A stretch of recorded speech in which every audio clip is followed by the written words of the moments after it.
Ça va comme ça. Je me promène au fond d'un lac. Je mets un pied devant l'autre sans trop me concentrer sur ce que ça fait d'être au monde. Je le fais parce que je le fais. Je serre les dents sur la coke pour ne pas sentir les algues trop douces au toucher. À quoi je joue? Je joue à puisque j'ai peur, je me lance. C'est un jeu qui m'aide à ne pas avoir peur. Je me surprends dans les miroirs, je me défigure, je me fais des grimaces de mort, je me regarde partir en me disant qu'elle reviendra. Je la regarde se travestir, faire des ronds dans l'eau, jouer à mimer le pire, s'en tirer avec le meilleur, s'émerveiller d'avoir fait une série d'obscurs choix qui me déposent ici dans la vie dont j'ai rêvé. Je ne sais pas si je joue à dépasser des limites fictives ou si je cherche à me prouver qu'il y en a.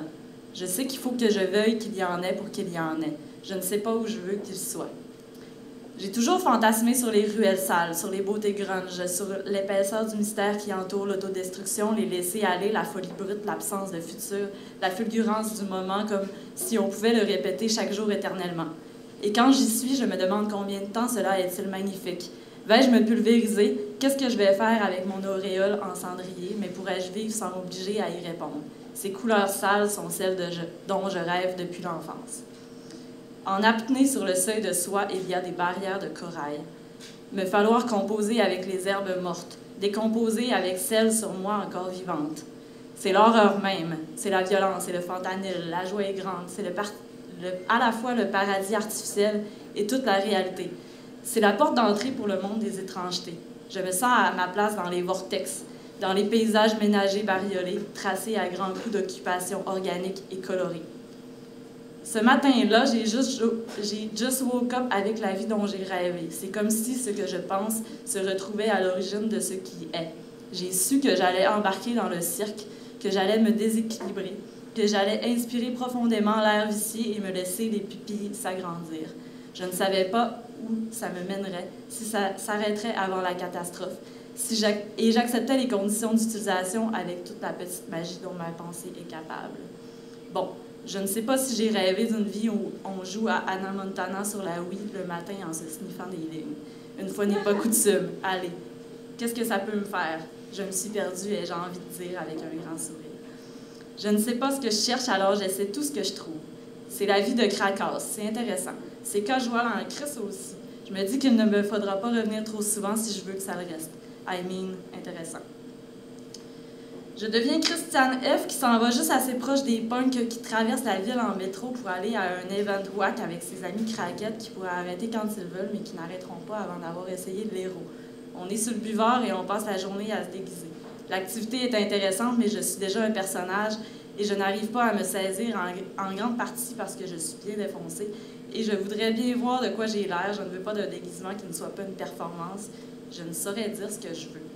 Je pense à moi au secondaire, qui croisait les doigts, fermait les yeux, disait dans sa tête, un moment donné, il y a bien quelqu'un qui va me faire fumer du pot. Là, maintenant, je suis sur le speed et sur l'acide et je suis trop mêlée pour me rouler un spliff. Le gars qui nous a donné de l'acide est en train de se déguiser en Candyman et je ne pense pas que ce soit innocent.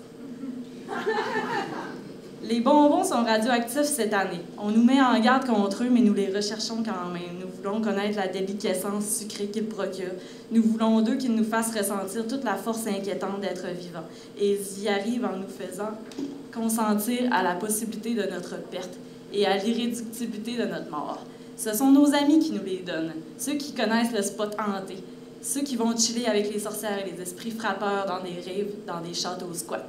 Nous regardons hypocritement dans les pommes et décidons consciencieusement de ne rien y trouver. Nous voyons flou, nous ne voyons rien, nous haussons les épaules, nous croquons à belles dents et nos bouches ne rencontrent pas de lame de rasoir. Nous rions à pleine gorge. Nous sommes captivés par ce chemin de ronge qui ne nous fait que du bien et dont on nous avait dit que c'était un champ de mine. Ce soir, avec le Candyman, avec Zumbo le guide, avec le chaman déguisé en caillou punk, avec Mousseline l'enfant designer et Flore is Ava, habillée en aventurière steampunk, on va se popper plein d'affaires, on va prendre la direction du château squat où ça a l'air que ça se passe.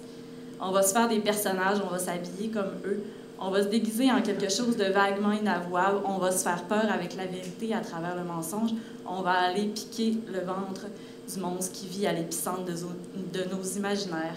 On va décréter que c'est imaginaire, on va rire jaune, on va se mettre scrap, on va ressusciter demain ou après-demain. On va aller faire semblant d'être ce qu'on est vraiment. On va fumer des cigarettes, on va ouvrir des portes. On va aller arpenter les coins malfamés à la jonction un peu sordide entre nos désirs et un certain réel. On va aller tenter la mort, on va espérer que tout va bien aller. On respire et on copie des gestes. On convoque des ressentis. On s'autodicte des actes. On s'autorise un monde. On va jouer avec le feu. Montréal, c'est une ville pour l'Halloween, me semble-t-il, et on s'en va prendre une série de décisions qui feraient frémir nos parents, le téléspectateur moyen de TVA et à peu près n'importe qui aurait une vague idée de ce qui est bon pour la santé. On va tenter le diable des mauvaises habitudes de vie. L'enfant en moi exulte. On va voir les vraies affaires, on va exister pour rien, on va exister pour exister, on ne sait pas où ça mène et on en prendra à mourir. Nous sommes dans le jeu dans ce qu'il y a de plus sérieux. On parle d'être et de néant.